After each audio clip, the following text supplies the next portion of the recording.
6 months. For 6 long months, I lived a lie. Every morning, I'd wake up next to my wife, Sarah, kiss her goodbye, and pretend I didn't know she was counting the minutes until I left for work. I pretended I didn't see the secretive texts, the late-night work emergencies, or the way her eyes would light up when a certain name flashed on her phone. That name was Mark, my so-called best friend. The day I found out, my world shattered. I'd come home early to surprise her and found his car in our driveway. My first instinct was to burst in, to confront them, to let all the rage and betrayal pour out. But as I sat in my car, heart pounding in my chest, a cold, calculated thought pushed through the anger. Confrontation would give them the satisfaction of my pain.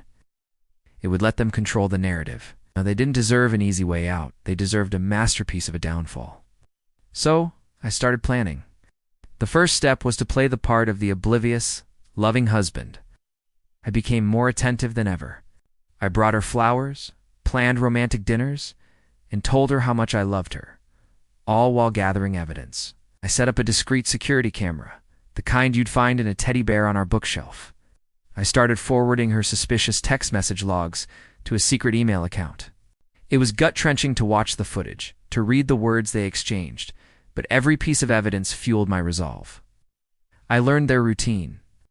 Every Tuesday and Thursday, while I was supposedly at my weekly business dinner, they would meet at our house. My house. The home I had built with her.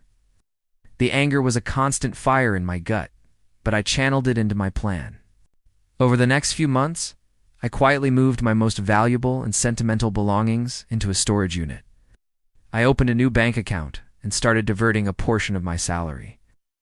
I consulted a lawyer, showing him the mountain of evidence I had collected. He was impressed, to say the least.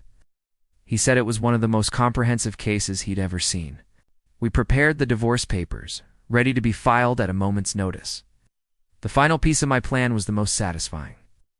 Sarah's 30th birthday was coming up, and she was expecting a huge surprise party.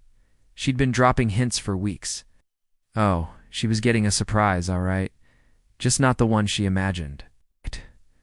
I went all out. I invited all our friends and family, including Mark's wife, who was a sweet woman and completely unaware of her husband's deceit. I even invited Sarah's parents, who absolutely adored me. I decorated the house, ordered a massive cake, and hired a caterer. The stage was set for the performance of a lifetime. The night of the party, Sarah was glowing. She thought all of this was for her. She hugged me, whispering how I was the best husband in the world. The irony was so thick you could cut it with a knife. Mark was there too, clapping me on the back, calling me his brother. I just smiled. When it was time for toasts, I stood up, champagne glass in hand. I started by talking about love, trust, and commitment. I looked directly at Sarah, and for a fleeting moment, I saw a flicker of guilt in her eyes. Then I turned my attention to the large screen I had set up for a birthday slideshow, and now I announced. A little trip down memory lane from the last 6 months. Instead of happy photos, the screen lit up with text messages. Explicit, undeniable messages between Sarah and Mark. The room fell silent. Then video clips started playing clips from the teddy bear cam, showing them together in our living room, on our couch. The chaos was immediate. Sarah's face went white. Mark looked like he wanted the ground to swallow him whole.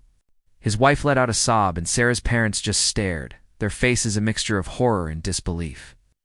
I let the slideshow play for a full minute before turning it off. I calmly picked up a microphone. The gifts are on the table, Sarah, but I have one more for you. I handed her a beautifully wrapped box. She opened it with trembling hands. Inside were the printed divorce papers, signed by me. And Mark, I said, turning to him, I think your wife has a few things to discuss with you. As for everyone else, thanks for coming. The party's over. I walked out of that house and never looked back. It was the hardest thing I've ever done, but the feeling of taking back control was worth every single moment of pain. They thought they had played me for a fool, but in the end, I was the one who wrote the final chapter of their story.